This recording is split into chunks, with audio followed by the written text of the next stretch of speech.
굉장히 무거운 형벌인데 그 변호인들도 안 만나고 일종의 이제 그 유영하 변호사나 그리고 이제 전 참 그 변호사들이 갔다 올 때마다 나눴다는 얘기가 좀 충격적인데 네. 애국 세력은 잘 있냐 뭐 이런 식의 멘트를 한단 말이에요. 그렇습니다. 그러니까 여전히 자신을 지지하는 집단 세력에게만 관심이 있는 대통령, 전직 대통령 이렇게 봐야 되겠죠. 변호사들이 다 사임을 해가지고 예. 국선 변호인을 재판부가 그렇죠. 그 선임을 했지만 예. 국선 변호인도 거부하다가 예. 최근에 변론을 위해서가 아니라 자신의 여러 가지 어떤 그 업무 처리를 위해서 업무 처리. 예, 유영하 그 변호사를 변호인으로 선임해서 네. 그 변론 준비를 하는 것이 아니라 예. 주로 이제 여러 가지 뭐 재산 처리라거나 여러 가지 재산 관리인이라는 얘기가 있어요. 네, 뭐 사실상 그런 네. 역할을 하고 있는 것으로 보입니다. 네. 그러니까 이 일테면 국선 변호인 재판을 아예 포기했으면 계속 재판을 안 나올까요? 어떻게 전망하세요? 예, 제가 보기에는 앞으로 뭐 선고 재판이 남았는데 예. 1심 선고 재판이 3월 달에 있을 예정인데 거기도 네. 나오지 않을 것으로 보여집니다. 그래서 이 재판 자체를 갖다가 본인이 동의하지 않는 그런 이제 정치 보복으로 이렇게 격화시키고 네. 뭐 자기는 그게 희생양이다 이런 걸 아마 강조하는 그런 법정 대응책을 쓰고 있는 것 같습니다. 네. 그 우병우 전 수석 같은 경우에도 근데 이제 구형은 8년이었는데 선고는 2년 6월로 나왔기 때문에 이 항소심에서 풀어주려고 하는 거 아니냐라는 의혹의 시선이 있거든요. 그렇습니다. 박근혜 전 대통령의 경우는 어떻게 될 거라고 전망하세요? 우선 우병우 전 수석 같은 경우에는 예. 문체부에 대한 어떤 부당한 인사 개입 같은 게 인정되지 않았습니다. 그리고 이석수 감찰관 등에 대한 어떤 그 업무 방해 행위도 제대로 인정되지 않았고요. 네. 그래서 형량이 상당히 적게 나왔습니다. 그러나 또 국정원 특활비를 갖다 쓴 또 대목이 있기 때문에 그리고 이제 국정원을 통한 불법 사찰의 그 혐의가 또 따로 재판을 받고 있는 게 있기 때문에 그렇게 2심에서 집행유예로 나오기는 쉽지 않을 것이다. 이렇게 보여지고 박근혜 전 대통령은 예컨대 이재용 씨를 갖다가 이재용 부회장을 뇌물을 준 게 아니라 강탈당했다는 식으로 이제 해서 형량을 줄여서 석방시키지 않았습니까? 네. 사실 그 과정에서 박근혜 대통령은 단순히 뇌물을 받은 게 아니라 그 돈을 강탈한 사람이 되어버리는 네. 결과가 났기 때문에 박근혜 대통령의 책임이 더 가중된 거죠. 그리고 모든 지금 국정농단 사건의 최고 정점에 있고 그리고 모든 것을 보고받고 지시한 그런 혐의까지 있기 때문에 네. 저는 뭐 박근혜 전 대통령 같은 경우에는 뭐 우병우라거나 이런 사람처럼 쉽게 석방될 수는 없는 상황이다 이렇게 봅니다. 그러면 어찌됐든 사실상 종신형에 석방되기도 어렵다면 향후에 있을 재판에도 계속 안 나오고 거부할 가능성도 있겠네요. 그렇습니다. 뭐 네. 모든 재판을 이제 항소심까지도 저는 네. 항소 유효소는 제출하는데 항소심에는 나오지 나오지 않는. 그럴 가능성이 높다 이렇게 보여집니다. 아, 그렇군요. 근데 정말 그 박근혜 전 대통령에 이어서 이명박 전 대통령도 지금 이르면 3월 초에 검찰 포토라인에 서지 않을 수 없는 상황이 된 것 같습니다. 네. 어제 또 충격적인 뉴스가 나왔어요. 제2롯데월드를 건설하는데 이 기획을 청와대가 했다라는 얘기가 나왔습니다. 어떻게 보십니까? 청와대가 한 기업의 건설을 기획을 했어요. 사실 저는 그 뉴스를 들으면서 박근혜 그 전 대통령이 아직 그 이재용 재판에서는 인정되지 않았지만 네. 삼성을 갖다가 만나기 직전에 삼성의 민원사항이 무엇인지를 미리 파악합니다. 박근혜 전 대통령. 예. 그러니까 어떻게 보면 우리가 수업 들어갈 때 미리 선행학습하는 거 있죠. 그런 것처럼 그 이재용 씨를 만나가지고 예를 들면은 청탁을 받고 그러면 그 청탁을 들어줄 테니 얼마를 내라. 어디에다가 또 당신도 돈을 좀 내라. 이렇게 받는 게 정상인데 주고받기 전에 미리 공부를 하는 거죠. 저 친구가 또는 저 사람이 나한테 어떤 부탁을 할까. 거기에서 미리 예습을 다 하는 겁니다. 예습. 그걸 이제 한 대가 민정수석실을 통해 가지고 삼성의 승계 작업에 대한 현안을 갖다가 파악하고 정부가 할 일이 뭔지 또 어떤 일을 우리가 작용해 줄 수 있는 건지 이걸 미리 다 자기가 대가로 줄 수 있는 걸 다 점검한 뒤에 또 자기가 이재용에게 요구할 것도 점검하고 그렇게 해서 작업을 하는 거예요. 그러니까 이게 굉장히 잘 훈련된 그리고 이제 몸에 밴 사람들인데 이번 경우에도 그 이명박 대통령은 건설에도 굉장히 밝은 사람이고. 네, 건설회사 출신이죠. 출신이고. 네. 그러니까 이제 그 부동산 기획 같은 데도 능한 사람으로서 자신이 볼 때 제2롯데월드를 만들면은 이런 이익이 저쪽에 있을 것이고 그 과정에서 대통령이 할 수 있는 일이 무엇이 있고 그러면 그 대가는 얼마 정도 내야 시장 가격에 적절하고 이런 계산이 다 됐다는 거죠. 그러니까 이게 보면 그 국가를 수익 모델로 했다. 라는 얘기가 계속 나오고 있는 이유가 두 전직 대통령이 지금 똑같이 기업을 상대로 뇌물 받고 대가성으로 뇌물을 받고 뒤를 봐주고 짬짬이 하고 뭐 이런 의혹이 있지 않았을까 하는데 다 사실로 드러나는데 특히 제2롯데월드 같은 경우는 굉장히 오래된 사안이거든요. 그러니까 롯데가 원했지만 군이 반대해서 안전 문제 때문에 그 성남공항 때문에 안 된다. 그거 못 짓는다라고 했는데 이명박 정부에서 이게 해결이 됐거든요. 그러니까 역대 정부의 제대로 된 대응 때문에 롯데그룹이 수군 사업이 있지만 포기한 것을 갖다가 다시금 이렇게 끄집어내가지고 가능하게 해주마. 나는 해결할 수 있다. 그래가지고 가능하게 해주마. 나는 공항 갖다가 각도를 비틀어가지고 그 위험천만한 허가를 내준 거죠. 근데 만약에 정말이요 무슨 사고가 발생하면 이 책임은 누가 져야 됩니까? 국민들이 피해자가 되는 거죠. 그러니까요. 이 끔찍한 상황에 대해서 과연 어떤 생각을 하고 이렇게 해주는 것인지, 과연 정말 어떤 책임감을 가지고 국정을 운영한 건지 정말 이해할 수가 없는 수준이다. 이렇게 볼 수 있을 것 같은데요. 지금 보면 이명박 전 대통령의 경우도 삼성뿐만 아니라, 지금 현대자동차 나왔죠. 그리고 지금 롯데 나왔죠. 그 다음에 또 SK도 나올 거다라는 얘기도 있습니다. 그러니까 삼성은 이미 나왔고요. 삼성은 이미 나왔고요. 그러니까 그 변호사비를 대납한 40억 원이나 되는 돈을 대납한 상황이 나온 것이고요. 그러니까 지금 이명박 전 대통령이나 박근혜 전 대통령이나 이명 박근혜 정부 9년간 재벌을 동원해서 빼먹을 수 있는 돈을 최대한 빼먹은 거 아니냐. 그렇습니다. 이 범죄를 다 어떻게 할 거냐 이 얘기를 해야 될 것 같은데 다음 주는 소환이 되겠죠. 빠르면 다음 주고 아니면 그 다음 주에는 소환이 될 것입니다. 지금 보면은 뭐 이명박 대통령을 소환할 어떤 근거나 증거가 부족해서 소환을 미루는 것이 아니고. 왜 소환을 미루는 걸까요? 아니요. 그러니까 그 전에 불러야 될 사람들이 많이 생겨난 거죠. 그리고 과거 수사 과정에서 한 달 전만 하더라도 드러나지 않았던 그런 이제 증거나 또는 증언이나 이런 것들이 자꾸 속출하고 있기 때문에 그 아들도 부르고 아마 부인도 먼저 부를 수도 있다고 보여지고요. 김윤옥 여사 뭘로 부를까요? 부인 같은 경우에도 예를 들면은 그 청와대 그 제2부속실 그 비서관 등을 통해 가지고 국정원에서 현찰로 달러화를 갖다가 국외 출장 전에 국정원 특활비에서 나온 것으로 추정되는 돈을 받은 혐의가 지금 있는 거거든요. 있는 것이고 심지어는 그 돈을 가지고 미국 가서 무엇을 샀다라는 사실은 의혹까지 제기되고 있는 상황이기 때문에 그런 부분과 관련해서 당연히 조사 대상이 되는 것입니다. 조사 받아야 되는 거 아닌가요? 부인이라고 해서 봐주고 이럴 그런 건 없죠. 그 부인이냐 아니냐는 것은 마지막에 뭐 재판부가 형량을 갖다가 매길 때 혹시 감안될지는 몰라줬지만은 범죄 사실과 관련해서는 예외가 없는 것이죠. 그러면 김윤옥 여사도 소환된다. 그럴 가능성이 높다고 보여집니다. 그러면은 김윤옥 여사는 언제 소환이 될까요? 지금 상황 이미 다 나왔는데 불러서 조사를 하려면 이미 다 나온 사실에 대해서 빨리 불러야 되는 거 아닐까요? 그래서 저는 이명박 대통령을 부르기 전에 부를 사람은 거의 다 부르고 이명박 대통령을 마지막에 부를 수도 있고 그것 때문에 내주가 아닌 그 다음 주가 될 수도 있고 그러면 이명박 대통령 가기 전에 김윤옥 여사 먼저 갈 수도 있다. 아닌 경우도 물론 있을 수 있겠습니다만은 대체로 가장 중요한 또 피의자이고 대통령이기 때문에 여러 번 부르긴 힘들 거라고 보여집니다.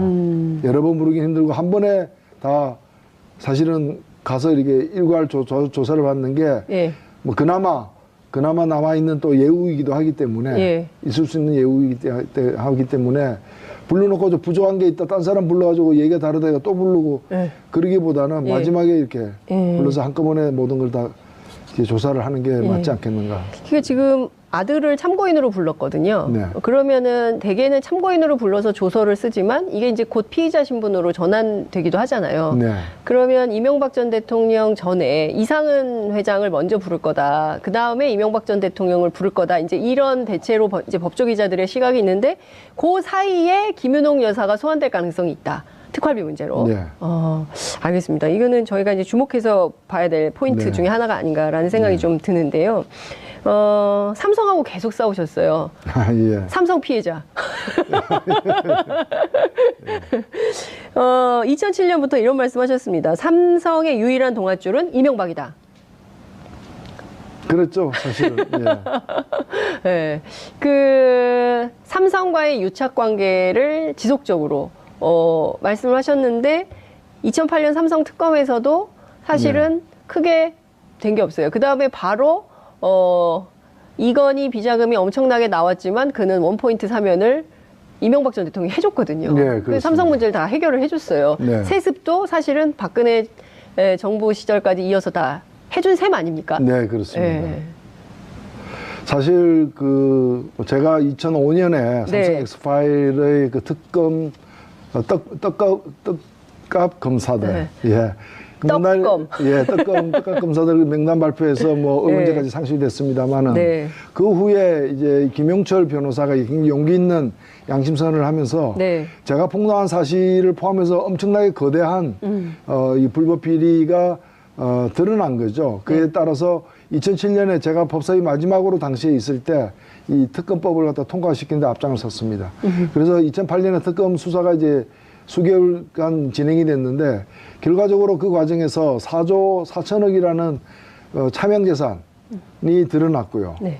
드러났고 사실은 2008년, 2009년은 이건희 당시 회장의 최대 위기였습니다. 그래서 2008년 IOC 위원도 이제 자격이 정지된 상황이고요. 그리고 국민들에게도 4조 5천억의 숨겨둔 재산이 드러났기 때문에 과징금도 내고 세금도 안 낸 거 다 내고 나머지는 이 사회를 위해서 유익하게 쓰겠다. 사실상 헌납하겠다. 환원하겠다는 약속까지 한 게 2008년입니다. 그렇습니다. 그런 아주 위기의 상황에서 2009년에 이명박 대통령 쪽에서 손을 내민 거죠. 다스 변호사비 좀 처리해줘. 40억. 네. 그거 지금 4조 5천억을 감춰야 되는 상황에 그리고 세금을 제대로 내면은 1,000억 이상의 과징금을 더 내야 되는 네. 세금은 약 400억 정도 냈습니다만은 그런 상황에서 40억 좀 도와줘. 그러면 이명박 대통령은 지금 이건희 회장이 처한 그 처지가 어떻고 네. 무엇이 필요한지 다 아는 사람입니다. 네. 그리고 국세청이라거나 이런데 한마디라도 국민들 시선이 있기 때문에 이 문제는 엄정하게 처리해야 된다 이랬으면 1,000억의 과징금을 내고 뭐 다 재산을 헌납해야 되는 상황이었는데 40억 받고 결국엔 모든 걸 봐준 거죠. 뿐만이 아니라 뭐 이 애프터 서비스로 해가지고 특사까지 완전 무결하게 이렇게 다 해준 거죠. 원스톱 서비스. 원스톱 서비스를 다 해준 네. 거죠. 그리고 드러난 것만 이것이지 이것 이외에도 여러 가지 당시 이미 삼성은 1996년 이후로 네. 승계 작업에 들어갔었습니다. 그렇습니다. 삼성 에버랜드라거나 SDS라거나 계속 재판에서 국세청의 어떤 예리한 칼날을 피해가면서 이렇게 네. 그 돈 안 들이는 승계 작업을 해왔기 때문에 그런 데 대한 지원이 분명히 있었을 것이고요. 네.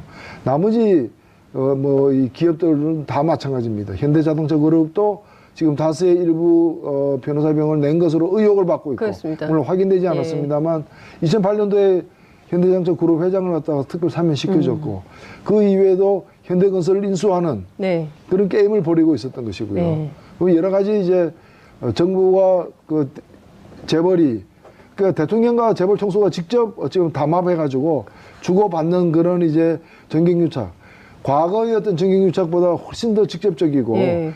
그리고 그다음에 주고받는 금액의 액수가 큰 그런 정경유착이 이명박 정권 하에서 뭐 쉬는 날 없이 빨간 날도 없이 계속되었다. 저는 그렇게 봅니다. 빨간 날도 없이. 예. 노동시간 단축되는데 그들은 빨간 날도 없이 계속 이렇게 유착하면서 정경유착에는 공휴일이 없다. 예. 정경유착에는 공휴일이 없다. 오늘의 노회찬 어록. 정경유착에는 공휴일이 없다. 재밌습니다. 그 40억을 받고 4조 5천억의 이익을 봐줬다. 이게 대단한 거 아닙니까? 그렇습니다. 네. 그 삼성 입장에서도 어찌 보면 논하는 장사를 했다. 그 이재용 씨가 최순실 정유라 모녀에게 네. 70억을 주고 3천억이라는 그렇죠. 국민연금을 흔들어 가지고 삼성물산과 제일모직이 합병해서 이익을 취하는 네. 것을 보더라도 이분들은 공짜가 없습니다. 삼성에는 역시 삼성이라 공짜가 없을 뿐만이 아니라 수십 배, 수백 배의 이익을 창출한다. 네. 70억 내고 3천억 벌 수 있다면 누가 그걸 안 하겠습니까? 근데 그것이 처음 한 일이 아니라는 거죠.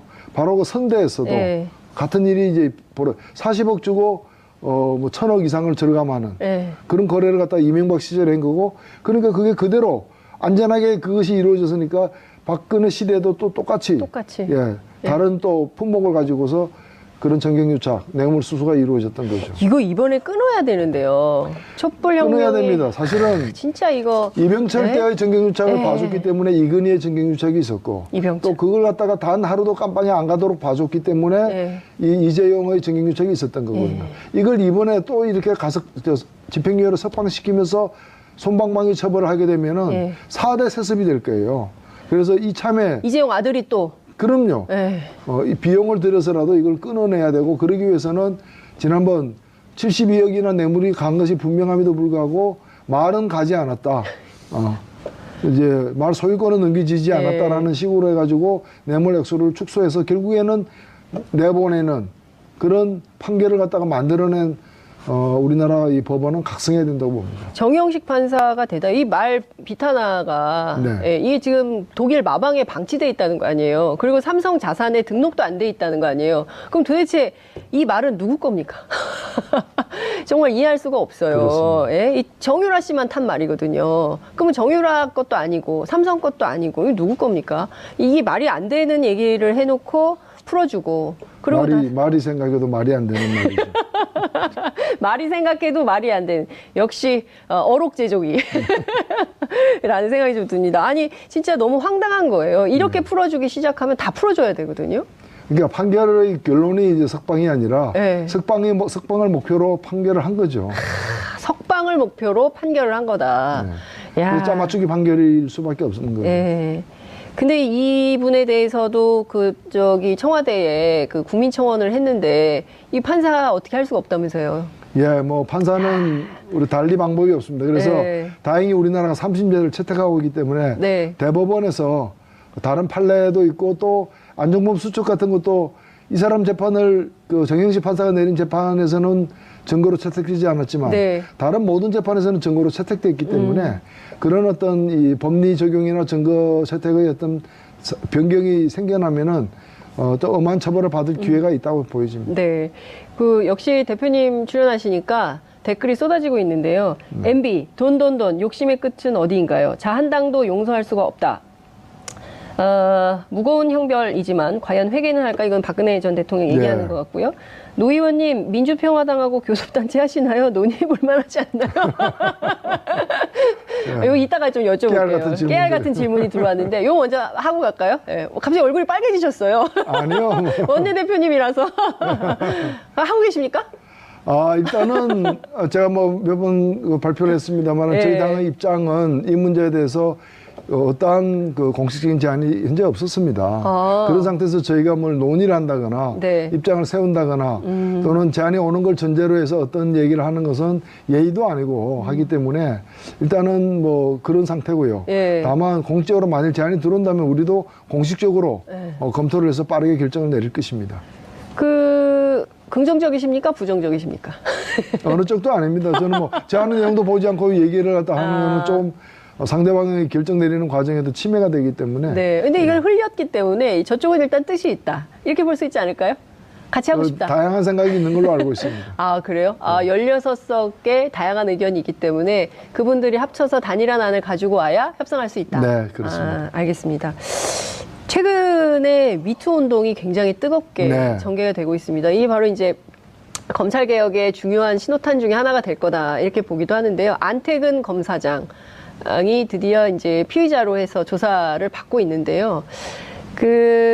전반적으로 어떻게 보십니까? 우리 사회가 지금 전 분야, 전 진영을 가리지 않고 다 나오고 있는 거거든요. 저는 우리 사회의 그동안에 이게 가려졌던 혹은 때로는 고의로 감춰왔던 그런 치부가 드러나고 있는 과정이라고 봅니다.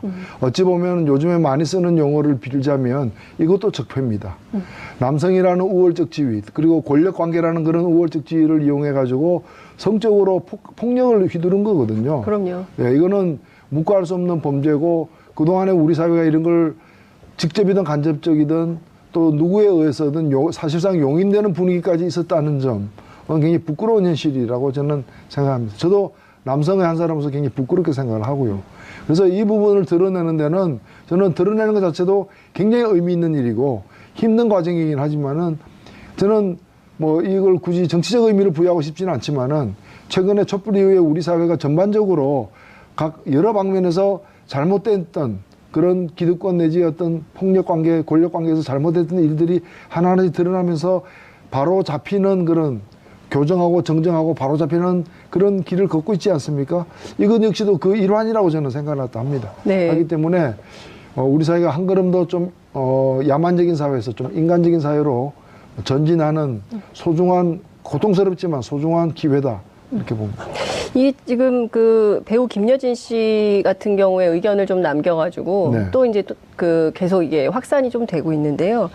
이게 어떤 진영 논리 안의 문제로 볼 수 있을까? 그렇지 않습니다. 제가 볼 때는 뭐 진영 논리라는 거는 진영이 있기 때문에 늘 생기는 논리이긴 합니다. 네. 한데 이 문제는 진영을 떠나서 굉장히 심각한 문제고, 여기에 굳이 진영의 어떤 여러 사정들을 여기 가지고 와가지고 네. 여기 적용시킬 필요는 없다.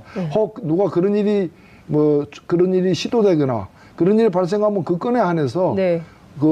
좀 엄정하게 얘기를 하면 되는 것이지, 예. 미리 예단해가지고 진영 논리까지 끌고 올 필요는 없지 않냐. 왜냐하면 그렇게 함으로써 본의가 아니지만 오해가 생길 수 있고, 그 오해는 이 일을 좀 효율적으로 제대로 처리하는데 장애물이 될 수 있기 때문입니다. 알겠습니다.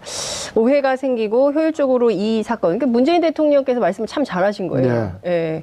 그 수사 가이드라인이 나왔어요. 엄단하라고. 엄단해. 적극적으로 수사해라. 예, 특히나 과거에는 네. 본인이 이렇게 친고죄라고 해서 본인이 신고하지 아니면 않으면 조사도 안 처벌도 했잖아요. 안 받고 그 네. 이후로 조사까지도 시도를 안 했는데, 네. 이제는 좀 공소시효의 문제는 좀 달라졌기 때문에 엄단해야죠.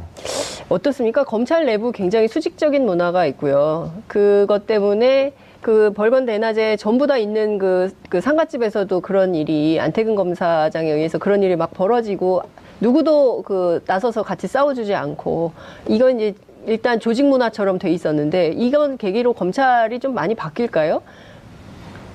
바뀌어야 된다고 봅니다. 네. 저는 바뀌기 위해서는 이것이 세상에 드러났다 해서 바뀌는 것이 아니라 네. 엄하게 처벌될 때 바뀔 수 있다. 엄하게 처벌될 예, 때. 엄하게 처벌되지 않으면은 이 일은 또 되풀이 될 수밖에 없다. 그런 점에서 우리가 다 지나간 과거 아니냐, 몇십 년 전에 있었던 일 아니냐, 술 먹고 한 일 아니냐라는 변명으로 봐줄 수는 없다. 네. 왜냐하면 앞으로 이런 일이 발생하는 걸 누구도 원하지 않는다면 네. 이번에 눈을 딱 감고 네. 엄하게 처벌해야 된다. 안태근 검사장 어떻게 처벌해야 됩니까? 예, 하여튼 그거는 지금 검찰에서 특별수사단을 만들어서 예. 수사를 하고 있기 때문에 예. 저는 사실 이 문제에 대해서 과연 검찰이 제대로 할 것인가에 대한 의문도 있지만 네. 일단 검찰이 하겠다고 하니까 네. 지켜볼 생각입니다.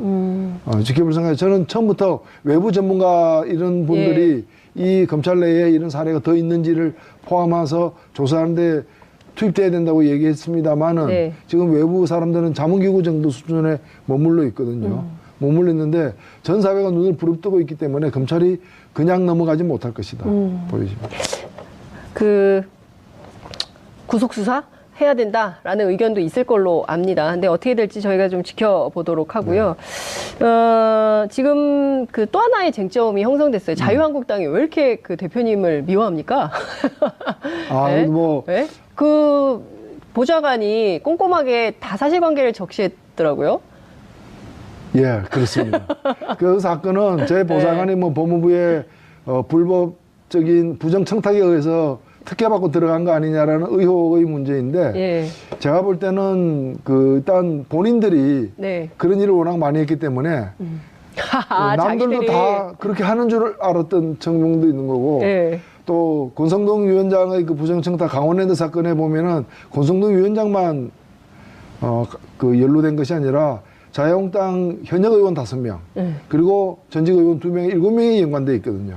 그 엄청난 일을 갖다가 좀 막기 위해서 물타기 하느라고 제 사건은 사건도 아닌 일을 끄집어들인 게 아닌가 보여지고, 그 다음에 조금이라도 평소에 그 사람들이 일을 어떻게 다루는가를 이번에 처음 알았습니다.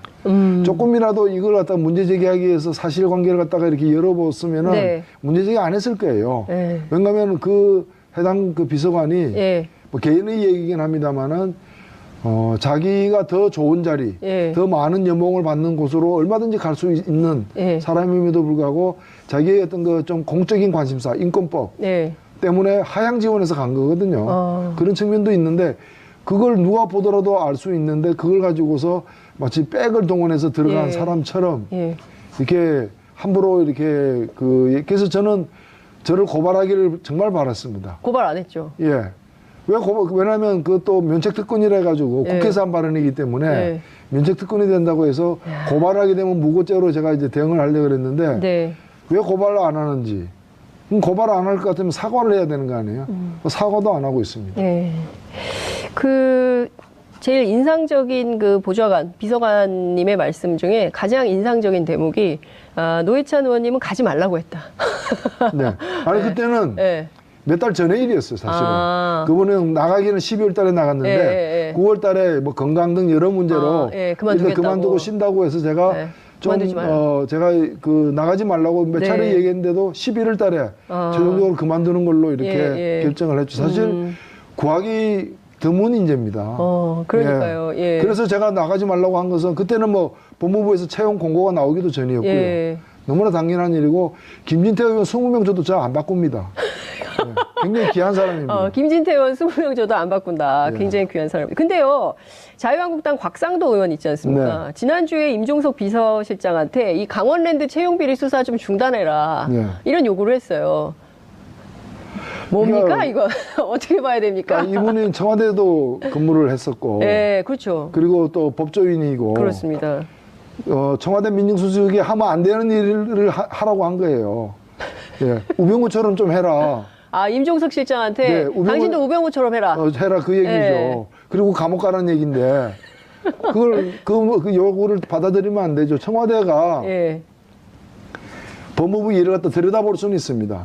그러나 검사의 수사는 법무부 장관도 지시할 수는 없습니다. 직접 지시는 불가능하거든요. 그렇죠. 그런데 어떻게 청와대에서 거기다 감나라 배나라 할 수 있습니까? 게다가 우리 당 의원들 수사하는 거 좀 그만두게 해라. 2번, 3번 수사했는데 왜 또 하느냐. 앞에 수사가 어느 때 했습니까? 자기들 정권 때 한 거 아니에요. 잘못했으니까 이제야 바로 한다고 하는 거잖아요. 그렇죠. 그러니까 정말 그거는 뭐 범죄자 풀어주라는 얘기하고 똑같은 얘기죠. 곽상도 의원이 사실상 임종석 실장님 감옥 보내려고 이런 프로젝트를 하는 걸까요? 어떻게 봐야 됩니까? 순간적으로 우병우 수석으로 보였겠죠. 순간적으로. 자기들이 그렇게 했었으니까. 그렇죠. 과거에 우리는 그렇게 했는데 당신네들은 왜 그렇게 안 하는 거야? 그렇게 하라. 이런 식인 거네요. 저는 이 얘기가 되게 재밌었어요. 일선 검사들이 과잉 수사하면 균형을 잡아주는 게 청와대 민정수석의 업무다. 제가 그런 말을 듣고 드리고 싶은 말씀은 그러니까 탄핵당했지 이 사람아. 그러니까 탄핵당했지 이 사람아. 센 말씀 주셨습니다. 진짜 댓글이 굉장히 많이 들어오고 있는데요. 문 대통령님이 되시니까 이런 운동도 가능합니다. 뭐 이런 의견도 있고요. 정의당이 국회에서 목소리를 높이고 저변을 넓히기 위해서 합당을 해야 하지 않을까요? 이런 얘기도 있습니다. 장자연 사건만 잘 처벌됐어도 미투는 없었을 것입니다. 고위직일수록 갑질 문화, 성추행 엄단해야 된다. 이런 의견도 있고요. 노르가즘 서울시장 가자. 서울시장 출마라는 얘기까지 나오고 있는데요. 지금 지역구가 전혀 땄는데, 그죠? 저는 경남 창원에 있는 사람입니다.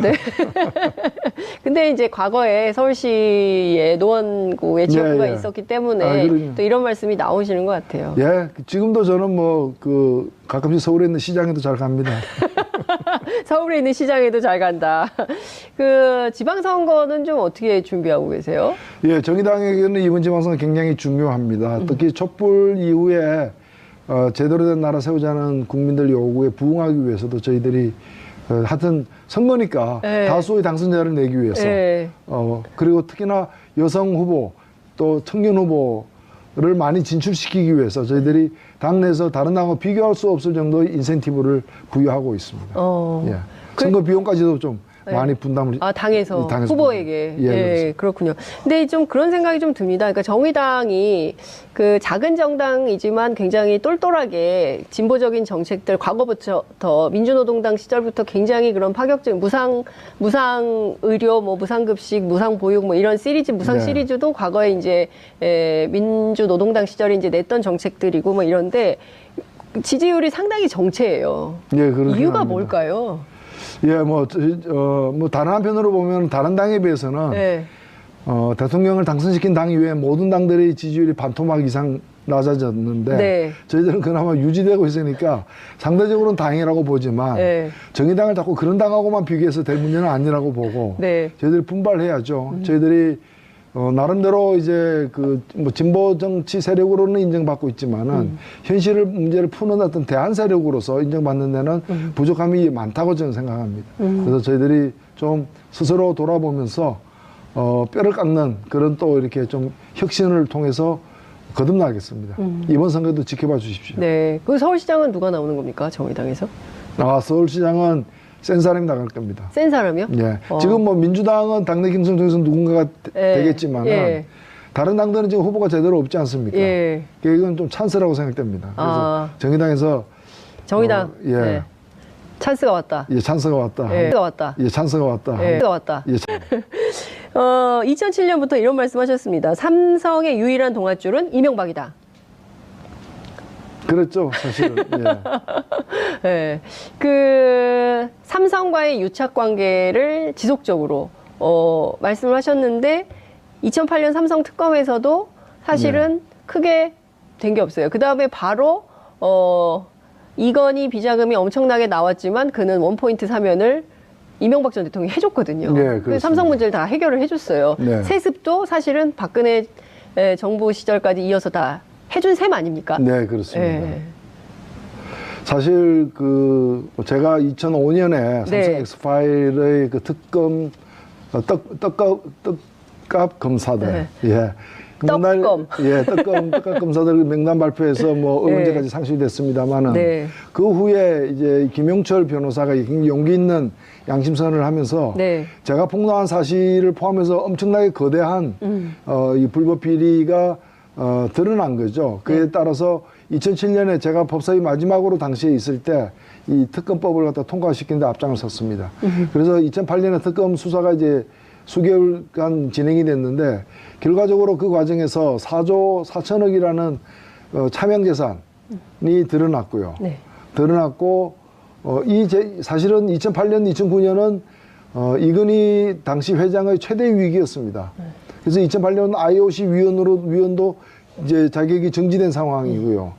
그리고 국민들에게도 4조 5천억의 숨겨둔 재산이 드러났기 때문에 과징금도 내고 세금도 안 낸 거 다 내고 나머지는 이 사회를 위해서 유익하게 쓰겠다. 사실상 헌납하겠다. 환원하겠다는 약속까지 한 게 2008년입니다. 그렇습니다. 그런 아주 위기의 상황에서 2009년에 이명박 대통령 쪽에서 손을 내민 거죠. 다스 변호사비 좀 처리해줘. 40억. 그거 지금 4조 5천억을 감춰야 되는 상황에 그리고 세금을 제대로 내면은 1,000억 이상의 과징금을 더 내야 되는 세금은 약 400억 정도 냈습니다만은 그런 상황에서 40억 좀 도와줘. 그러면 이명박 대통령은 지금 이건희 회장이 처한 그 처지가 어떻고 무엇이 필요한지 다 아는 사람입니다. 그리고 국세청이라거나 이런데 한마디라도 국민들 시선이 있기 때문에 이 문제는 엄정하게 처리해야 된다 이랬으면 1,000억의 과징금을 내고 뭐 다 재산을 헌납해야 되는 상황이었는데 40억 받고 결국엔 모든 걸 봐준 거죠. 뿐만이 아니라 뭐 이 애프터 서비스로 해가지고 특사까지 완전 무결하게 이렇게 다 해준 거죠. 원스톱 서비스. 원스톱 서비스를 다 해준 거죠.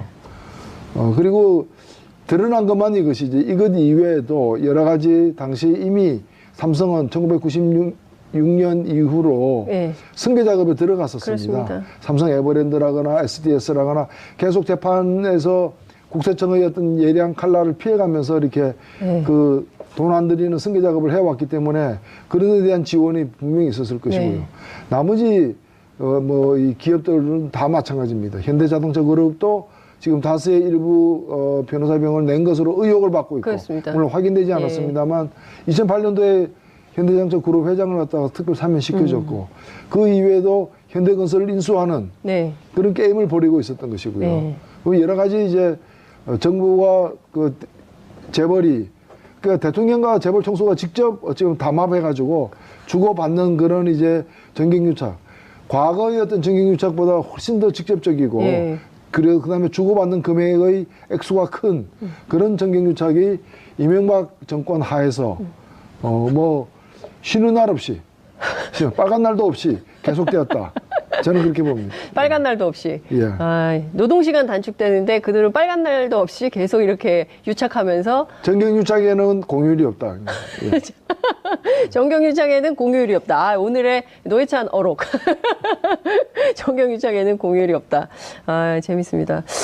그 40억을 받고 4조 5천억의 이익을 봐줬다. 이게 대단한 거 아닙니까? 그렇습니다. 네. 그 삼성 입장에서도 어찌 보면 논하는 장사를 했다. 그 이재용 씨가 최순실 정유라 모녀에게 네. 70억을 주고 3천억이라는 그렇죠. 국민연금을 흔들어 가지고 삼성물산과 제일모직이 합병해서 이익을 취하는 네. 것을 보더라도 이분들은 공짜가 없습니다. 삼성에는 역시 삼성이다. 역시 삼성. 공짜가 없을 뿐만 아니라 수십 배, 수백 배의 이익을 창출한다. 네. 70억 내고 3천억 벌 수 있다면 누가 그걸 안 하겠습니까? 근데 그것이 처음 한 일이 아니라는 거죠. 바로 그 선대에서도 네. 같은 일이 이걸 굳이 정치적 의미를 부여하고 싶지는 않지만은 최근에 촛불 이후에 우리 사회가 전반적으로 각 여러 방면에서 잘못됐던 그런 기득권 내지 어떤 폭력 관계, 권력 관계에서 잘못됐던 일들이 하나하나 드러나면서 바로 잡히는 그런 교정하고 정정하고 바로 잡히는 그런 길을 걷고 있지 않습니까? 이것 역시도 그 일환이라고 저는 생각을 합니다. 네. 하기 때문에 우리 사회가 한 걸음 더 좀 야만적인 사회에서 좀 인간적인 사회로 전진하는 소중한, 고통스럽지만 소중한 기회다. 이렇게 봅니다. 이 지금 그 배우 김여진 씨 같은 경우에 의견을 좀 남겨가지고 네. 또 이제 그 계속 이게 확산이 좀 되고 있는데요. 이게 어떤 진영 논리 안의 문제로 볼 수 있을까? 그렇지 않습니다. 제가 볼 때는 진영 논리라는 거는 진영이 있기 때문에 늘 생기는 논리이긴 합니다. 네. 한데 이 문제는 진영을 떠나서 굉장히 심각한 문제고, 여기에 굳이 진영의 어떤 여러 사정들을 여기 가지고 와가지고 여기 네. 적용시킬 필요는 없다. 혹 누가 그런 일이 시도되거나 그런 일이 발생하면 그 건에 한해서 네. 좀 엄정하게 얘기를 하면 되는 것이지 예. 미리 예단해가지고 진영 논리까지 끌고 올 필요는 없지 않냐. 왜냐하면 그렇게 함으로써 본의가 아니지만 오해가 생길 수 있고, 그 오해는 이 일을 좀 효율적으로 제대로 처리하는데 장애물이 될 수 있기 때문입니다. 알겠습니다. 오해가 생기고 효율적으로 이 사건, 그러니까 문재인 대통령께서 말씀을 참 잘하신 거예요. 네. 예. 그 수사 가이드라인이 나왔어요. 엄단하라고. 엄단해. 적극적으로 수사해라. 예, 특히나 과거에는 네. 본인이 이렇게 친고죄라고 해서 본인이 신고하지 아니면 않으면 조사도 안 처벌도 했잖아요. 안 받고 그 네. 이후로 조사까지도 시도를 네. 안 했는데 이제는 좀 공소시효의 문제는 좀 달라졌기 때문에 엄단해야죠. 어떻습니까? 검찰 내부 굉장히 수직적인 문화가 있고요. 그것 때문에 그 벌건 대낮에 전부 다 있는 그 상갓집에서도 그런 일이, 안태근 검사장에 의해서 그런 일이 막 벌어지고 누구도 나서서 같이 싸워주지 않고, 이건 이제 일단 조직 문화처럼 돼 있었는데, 이건 계기로 검찰이 좀 많이 바뀔까요? 바뀌어야 된다고 봅니다. 네. 저는 바뀌기 위해서는 이것이 세상에 드러났다 해서 바뀌는 것이 아니라 네. 엄하게 처벌될 때 바뀔 수 있다. 엄하게 처벌될 때. 엄하게 처벌되지 않으면은 이 일은 또 되풀이될 수밖에 없다. 그런 점에서 우리가 다 지나간 과거 아니냐, 몇십 년 전에 있었던 일 아니냐, 술 먹고 한 일 아니냐라는 변명으로 봐줄 수는 없다. 네. 왜냐하면 앞으로 이런 일이 발생하는 걸 누구도 원하지 않는다면 네. 이번에 눈을 딱 감고 네. 엄하게 처벌해야 됩니다. 안태근 검사장 어떻게 처벌해야 됩니까? 하여튼 그거는 지금 검찰에서 특별수사단을 만들어서 네. 수사를 하고 있기 때문에 네. 저는 사실 이 문제에 대해서 과연 검찰이 제대로 할 것인가에 대한 의문도 있지만 네. 일단 검찰이 하겠다고 하니까 네. 지켜볼 생각입니다. 지켜볼 생각. 저는 처음부터 외부 전문가 이런 분들이 이 검찰 내에 이런 사례가 더 있는지를 포함해서 조사하는데 투입돼야 된다고 얘기했습니다만은 네. 지금 외부 사람들은 자문기구 정도 수준에 머물러 있거든요. 머물러 있는데 전 사회가 눈을 부릅뜨고 있기 때문에 검찰이 그냥 넘어가지 못할 것이다 보여집니다. 그 구속수사 해야 된다라는 의견도 있을 걸로 압니다. 근데 어떻게 될지 저희가 좀 지켜보도록 하고요. 지금 그 또 하나의 쟁점이 형성됐어요. 자유한국당이 왜 이렇게 그 대표님을 미워합니까? 네? 뭐 네? 그 보좌관이 꼼꼼하게 다 사실관계를 적시했더라고요. 예, 그렇습니다. 그 사건은 제 보좌관이 뭐 법무부의 불법적인 부정청탁에 의해서 특혜받고 들어간 거 아니냐라는 의혹의 문제인데 예. 제가 볼 때는 그 일단 본인들이 네. 그런 일을 워낙 많이 했기 때문에 남들도 자기들이. 다 그렇게 하는 줄 알았던 청문도 있는 거고 예. 또 권성동 위원장의 그 부정청탁 강원랜드 사건에 보면은 권성동 위원장만 그 연루된 것이 아니라 자유한국당 현역 의원 5명 그리고 전직 의원 2명, 7명이 연관돼 있거든요. 예. 그 엄청난 일을 갖다가 좀 막기 위해서 물타기 하느라고 제 사건은 사건도 아닌 일을 그러니까요. 끄집어 들인 게 아닌가 보여지고 그다음에 조금이라도 평소에 그 사람들이 일을 어떻게 다루는가를 이번에 처음 알았습니다. 조금이라도 이걸 갖다가 문제 제기하기 위해서 사실관계를 갖다가 이렇게 열어보았으면은 네. 문제 제기 안 했을 거예요. 네. 왜냐하면 그 해당 그 비서관이 예. 뭐 개인의 얘기긴 합니다만은 자기가 더 좋은 자리, 예. 더 많은 연봉을 받는 곳으로 얼마든지 갈 수 있는 예. 사람임에도 불구하고 자기의 어떤 그 좀 공적인 관심사, 인권법 예. 때문에 하향 지원해서 간 거거든 같은데도 능한 사람으로서 예. 자신이 볼 때 제2롯데월드를 만들면은 이런 이익이 저쪽에 있을 것이고 그 과정에서 대통령이 할 수 있는 일이 무엇이 있고 그러면 그 대가는 얼마 정도 내야 시장 가격에 적절하고 네. 이런 계산이 다 됐다는 거죠. 그러니까 이게 보면 그 국가를 수익 모델로 했다.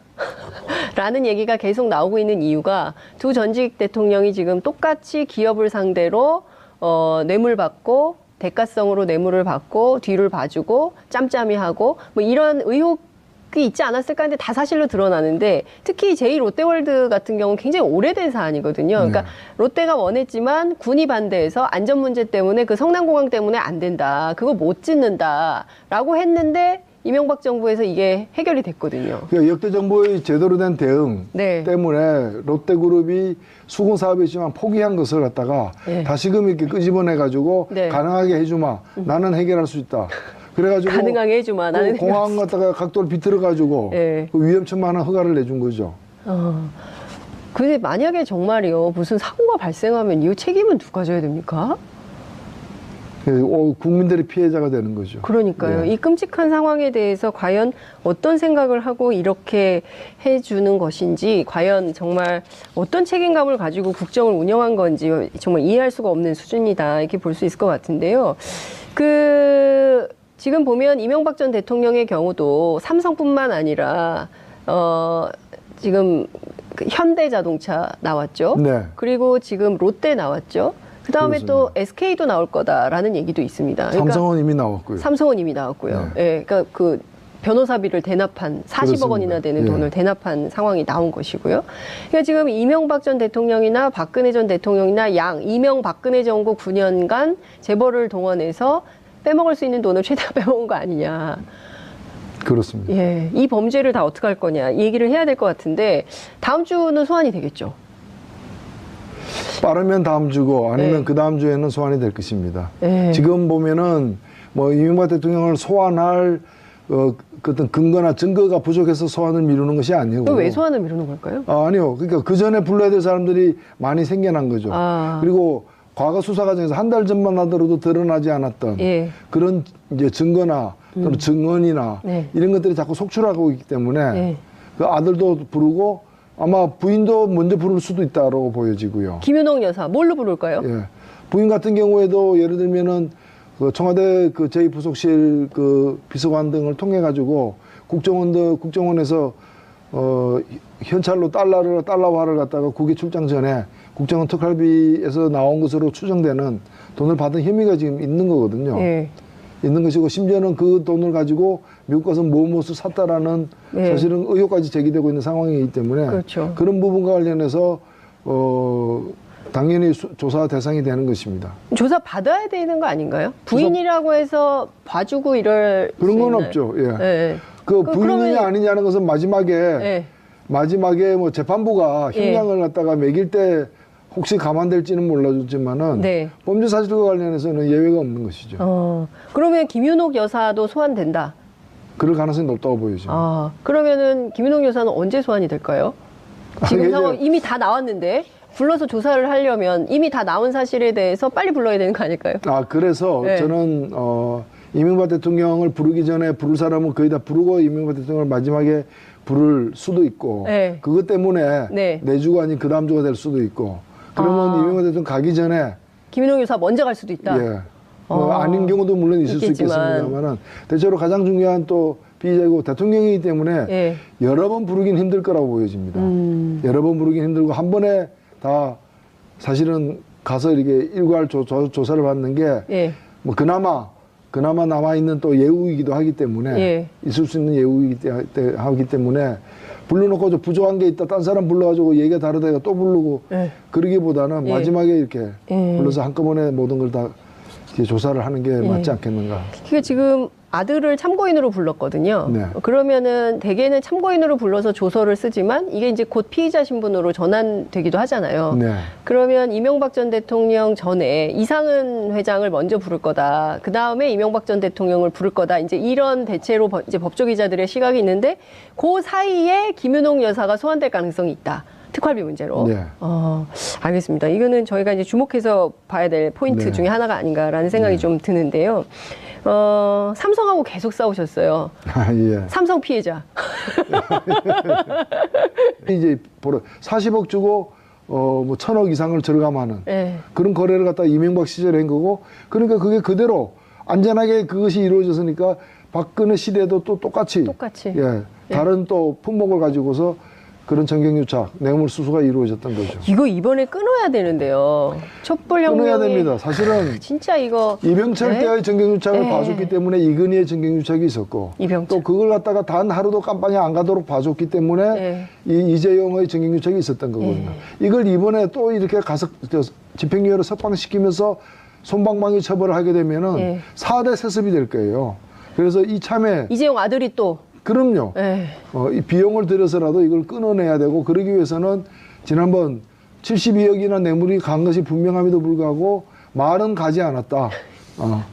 이제 말 소유권은 넘겨지지 않았다라는 식으로 해가지고 뇌물 액수를 축소해서 결국에는 내보내는 그런 판결을 갖다가 만들어낸 우리나라 이 법원은 각성해야 된다고 봅니다. 정영식 판사가 대다 이 말 비타나가 네. 예, 이게 지금 독일 마방에 방치돼 있다는 거 아니에요. 그리고 삼성 자산에 등록도 안 돼 있다는 거 아니에요. 그럼 도대체 이 말은 누구 겁니까? 정말 이해할 수가 없어요. 예? 이 정유라 씨만 탄 말이거든요. 그러면 정유라 것도 아니고 삼성 것도 아니고 이거 누구 겁니까? 이게 말이 안 되는 얘기를 해놓고 풀어주고 그리고 말이 생각해도 말이 안 되는 말이죠. 말이 생각해도 말이 안 되는 역시 어록제조기 라는 생각이 좀 듭니다. 아니 진짜 너무 황당한 거예요. 이렇게 풀어주기 시작하면 다 풀어줘야 되거든요. 그러니까 판결의 결론이 이제 석방이 아니라 네. 석방을 목표로 판결을 한 거죠. 석방을 목표로 판결을 한 거다. 네. 야. 짜맞추기 판결일 수밖에 없는 거예요. 네. 근데 이분에 대해서도 청와대에 그 국민청원을 했는데 이 판사 어떻게 할 수가 없다면서요. 예, 뭐 판사는 우리 달리 방법이 없습니다. 그래서 네. 다행히 우리나라가 3심제를 채택하고 있기 때문에 네. 대법원에서 다른 판례도 있고 또 안종범 수첩 같은 것도 이 사람 재판을 정영식 판사가 내린 재판에서는 증거로 채택되지 않았지만 네. 다른 모든 재판에서는 증거로 채택돼 있기 때문에 그런 어떤 이 법리 적용이나 증거 채택의 어떤 변경이 생겨나면은 또 엄한 처벌을 받을 기회가 있다고 보여집니다. 네. 역시 대표님 출연하시니까 댓글이 쏟아지고 있는데요. MB, 돈, 욕심의 끝은 어디인가요? 자한당도 용서할 수가 없다. 무거운 형벌이지만 과연 회개는 할까? 이건 박근혜 전 대통령 얘기하는 것 같고요. 노 의원님, 민주평화당하고 교섭단체 하시나요? 논의해볼 만하지 않나요? 이거 이따가 좀 여쭤볼게요. 깨알 같은 질문이 들어왔는데 이거 먼저 하고 갈까요? 네. 갑자기 얼굴이 빨개지셨어요. 아니요. 원내대표님이라서. 하고 계십니까? 일단은 제가 뭐 몇 번 발표를 했습니다만 저희 당의 입장은 이 문제에 대해서 어떠한 그 공식적인 제안이 현재 없었습니다. 그런 상태에서 저희가 뭘 논의를 한다거나 입장을 세운다거나 또는 제안이 오는 걸 전제로 해서 어떤 얘기를 하는 것은 예의도 아니고 하기 때문에 일단은 뭐 그런 상태고요. 다만 공식적으로 만일 제안이 들어온다면 우리도 공식적으로 검토를 해서 빠르게 결정을 내릴 것입니다. 긍정적이십니까? 부정적이십니까? 어느 쪽도 아닙니다. 저는 뭐 제안의 내용도 보지 않고 얘기를 갖다 하는 거는 좀 상대방의 결정 내리는 과정에도 침해가 되기 때문에. 네. 근데 이걸 흘렸기 때문에 저쪽은 일단 뜻이 있다. 이렇게 볼 수 있지 않을까요? 같이 하고 싶다. 다양한 생각이 있는 걸로 알고 있습니다. 그래요? 16석의 다양한 의견이 있기 때문에 그분들이 합쳐서 단일한 안을 가지고 와야 협상할 수 있다. 네, 그렇습니다. 알겠습니다. 최근에 미투 운동이 굉장히 뜨겁게 전개가 되고 있습니다. 이게 바로 이제 검찰 개혁의 중요한 신호탄 중에 하나가 될 거다 이렇게 보기도 하는데요. 안태근 검사장이 드디어 이제 피의자로 해서 조사를 받고 있는데요. 전반적으로 어떻게 보십니까? 우리 사회가 지금 전 분야, 전 진영을 가리지 않고 다 나오고 있는 거거든요. 저는 우리 사회의 그동안에 이렇게 가려졌던 혹은 때로는 고의로 감춰왔던 그런 치부가 드러나고 있는 과정이라고 봅니다. 어찌 보면 요즘에 많이 쓰는 용어를 빌자면 이것도 적폐입니다. 남성이라는 우월적 지위 그리고 권력관계라는 그런 우월적 지위를 이용해가지고 성적으로 폭력을 휘두른 거거든요. 그럼요. 이거는 묵과할 수 없는 범죄고 그동안에 우리 사회가 이런 걸 직접이든 간접적이든 또 누구에 의해서든 사실상 용인되는 분위기까지 있었다는 점은 굉장히 부끄러운 현실이라고 저는 생각합니다. 저도 남성의 한 사람으로서 굉장히 부끄럽게 생각을 하고요. 그래서 이 부분을 드러내는 데는 저는 드러내는 것 자체도 굉장히 의미 있는 일이고 힘든 과정이긴 하지만은 저는 굉장히 무거운 형벌인데 변호인들도 안 만나고 일종의 이제 유영아 변호사나 그리고 이제 전 참 변호사들이 갔다 올 때마다 나눴다는 얘기가 좀 충격적인데 애국 세력은 잘 있냐 뭐 이런 식의 멘트를 한단 말이에요. 그렇습니다. 그러니까 여전히 자신을 지지하는 집단 세력에게만 관심이 있는 대통령, 전직 대통령 이렇게 봐야 되겠죠. 변호사들이 다 사임을 해가지고 국선 변호인을 재판부가 선임을 했지만 국선 변호인도 거부하다가 최근에 변론을 위해서가 아니라 자신의 여러 가지 어떤 업무 처리를 위해서 업무 처리 유영아 변호사를 변호인으로 선임해서 그 변론 준비를 하는 것이 아니라 주로 이제 여러 가지 재산 처리라거나 여러 가지 재산 관리인이라는 얘기가 있어요. 사실상 그런 역할을 하고 있는 것으로 보입니다. 그러니까 이 일테면 국선 변호인 재판을 아예 포기했으면 계속 재판을 안 나올까요? 어떻게 전망하세요? 제가 보기에는 앞으로 선고 재판이 남았는데 1심 선고 재판이 3월 달에 있을 예정인데 거기도 나오지 않을 것으로 보여집니다. 그래서 이 재판 자체를 갖다가 본인이 동의하지 않는 그런 이제 정치 보복으로 이렇게 격화시키고 자기는 그게 희생양이다 이런 걸 아마 강조하는 그런 법정 대응책을 쓰고 있는 것 같습니다. 우병우 전 수석 같은 경우에도 근데 이제 구형은 8년이었는데 선고는 2년 6월로 나왔기 때문에 이 항소심에서 풀어주려고 하는 거 아니냐라는 의혹의 시선이 있거든요. 그렇습니다. 박근혜 전 대통령의 경우는 어떻게 될 거라고 전망하세요? 우선 우병우 전 수석 같은 경우에는 문체부에 대한 어떤 부당한 인사 개입 같은 게 인정되지 않았습니다.